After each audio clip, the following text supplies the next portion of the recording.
I don't budget anymore. I know that sentence kind of surprises most people, but let me explain. So, have you ever noticed that that financial advice always starts with the same thing? Make a budget.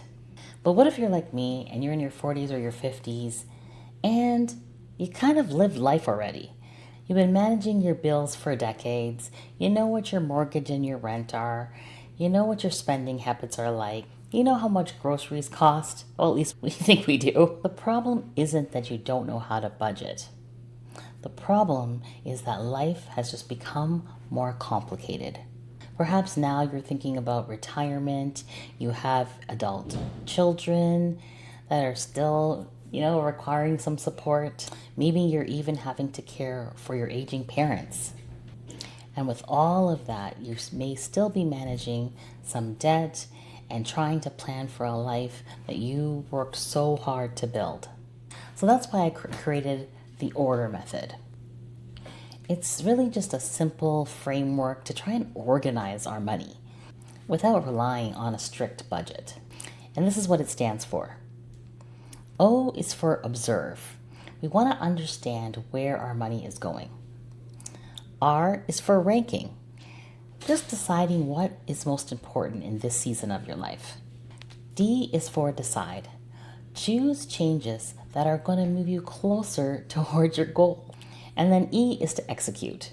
You want to take one manageable action instead of trying to do everything overnight. And R is for review. Because life changes, and so should your financial habits and the financial plan that you're working towards.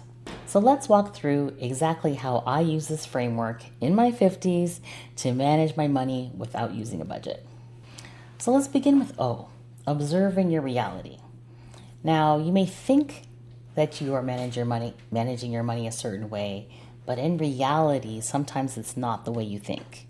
Now, before you can organize your money, you kind of need to know where you stand, right? Not where you wish you were, not where you think you should be, but where you are today. And this is not about guilt or judgment. It's just about awareness. Take a look at your income, your expenses, your savings, your debt, your responsibilities that you're carrying right now. Maybe you're supporting, like I said, aging parents, adult children, and suddenly retirement is just creeping up on you, right? And it's a lot closer than it felt 10 years ago. So you can't build a plan for the future until you're honest about your current present situation. I remember something small, but I remember a client once telling me that, I don't spend too much on coffees daily. I try and make mine at home, and they're giving me the whole thing, right? And I'm like, that's fantastic. I said, well, let's do a little exercise.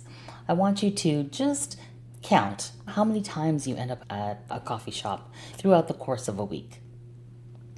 And after the week passed and we kind of reconnected, it was interesting because she was so blown away about the number of times that she actually went and the amount of money that she spent there, because it was happened to be the route that she drove into work. So the route that she drove, she passed by the exact same coffee shop and picked up the same order, and off she would go to work. It was part of her morning routine. At the end of the day, sometimes you're traveling back, maybe in a little pick-me-up, stop, get a little fun drink, and then on your way home. Because we got stuff to tackle when you get home, right? But it adds up. And we all talk about these small expenses, and I'm not saying you should really even worry about those expenses, to be honest, because sometimes our mental health is more important than these little tiny expenses. But the key is we need to just observe our reality. What do we really compare ourselves to what we think we're doing and what we're actually doing, right? So if we had goals that were more important that we could put that money towards, like for example, building an emergency fund. Let's say that $200 a month that you're spending on coffees and all the treats can be put towards that emergency fund. Is it a better use of resources? So we can't really make those decisions if we don't really know what our reality is like. Which leads me to the next thing to look at, which is R, ranking your priorities. And this is where I like to say, think about yourself first. Not because you're being selfish, but because your future deserves a place in today's decisions. right? Let me repeat that again.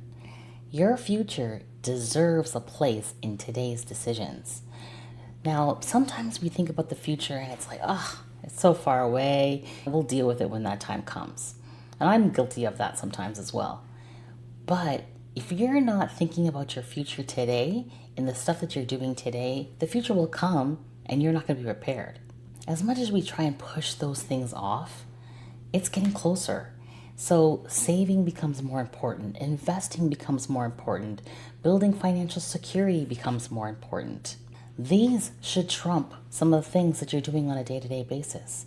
So they should be more higher priority on your list during this stage of our lives. Now, that doesn't mean that you ignore your responsibilities and your debt, right? It just means that you're going to give your dollars a purpose because everything has a place. And when your priorities are clear, your spending decisions become so much easier. And if I just go back to my client about the coffee, simple example, now when she drives there, because I've made her aware of what's going on, now when she drives to work, she actually decided that she's going to take a different route.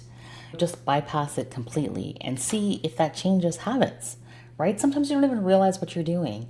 And just making a slight change, all of a sudden now you're fulfilling your goals and not just falling into a normal financial habit that you've developed over the course of your years. Before we move on, I want to ask you something. Have you wondered why financial advice sometimes works so well for some people, but then falls short for others? It's because we all have different financial identities. Some of us are natural savers, some of us are caregivers, some of us are born achievers, and some of us just avoid looking at money altogether. So I created a free money identity quiz. This will help you discover the natural role that you play with money, your biggest strengths, and the habits that might be holding you back. Your money identity determines how you naturally organize or don't organize your money. If you'd like to take the quiz, I'll leave the link in the description below. But before all that, let's get back to how we continue to organize our money. The next part of the framework is D, deciding. You need to decide what needs to change. It's time to actually kind of get real with yourself because every single one of us has a thing. Right? It's something that we naturally want to spend our money on and we don't think twice about it. So this could be travel, this could be designer wear, it could be jewelry, it could be home decor, it could be dining out. There's so many things that we just, boom, we'll take out our card and pay for it right away without having to think twice about spending the money. So what is that for you? And to be honest, there's nothing wrong with enjoying your money. You worked hard, right? You worked hard for it. The question is the habit preventing you from being the person that you want to be financially, right? If the answer is yes to that, it's time to decide what changes are worth making. So my husband and I recently moved, and that moving process is not for the faint of heart, just saying. But in this economy, we had to really think different about how we were going to migrate into our new home. And it meant that it required some sacrifices. A couple years prior, we had traveled to Hawaii, I traveled to Italy, and because travel is one of the things that I love to do. But as we were getting closer to purchasing the home, it was a pre-built, so it was under construction for a while. But as we were getting closer, I realized, you know what? Oh, I got to put a rein back on some of these things because big ticket items are coming my way.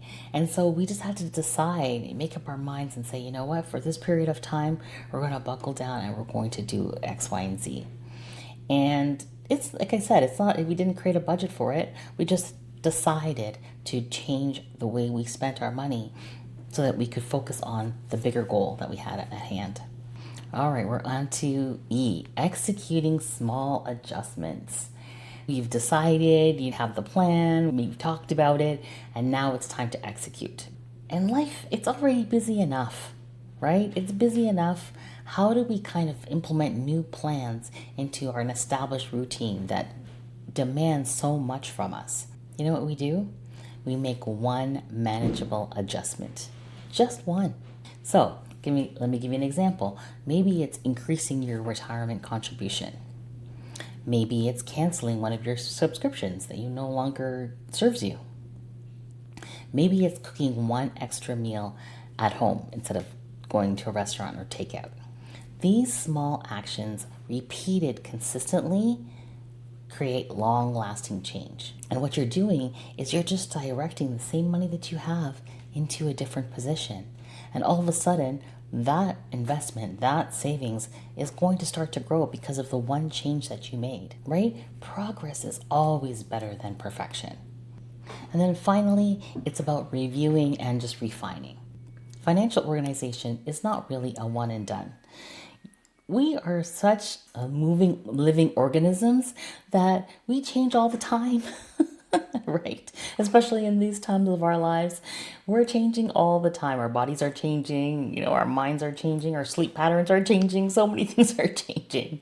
So is our financial situation. And I always like to think of it as seasons. There's seasons of life, right? We have winter where we're kind of huddled down. We don't go out as much. Maybe we don't spend as much on takeout or entertaining and things like that. And then there's spring where you want your house to look nice and maybe home decor becomes more important and gardening and flowers and different things, right? And you're out and about a little bit more. And then comes summer. Summer, who wants to be inside, right? Let's get outside. Let's go and to entertain. Let's travel. Let's do things. Your spending is a little bit higher. And then you're back into the fall where you're winding down and things are becoming a little bit more back into routine, right? So all just in 1 year, we have different seasons. In 1 year, we have all these different seasons and our money is fluctuating throughout those seasons. Can you just imagine, as our decades go by, we cannot stick to the same type of system that we've always had. It always needs to be kind of adapting and evolving. So every 3 months, ask yourself, is my money moving in the direction that I want? What's working? What's no longer serving me? Where can I improve by just 1%? And trust me, those small adjustments are going to compound over time. 1% improvement today doesn't really feel like much, right? You're going to say, Carolyn, I tried that. It's not really how much am I really saving? 20 bucks a day?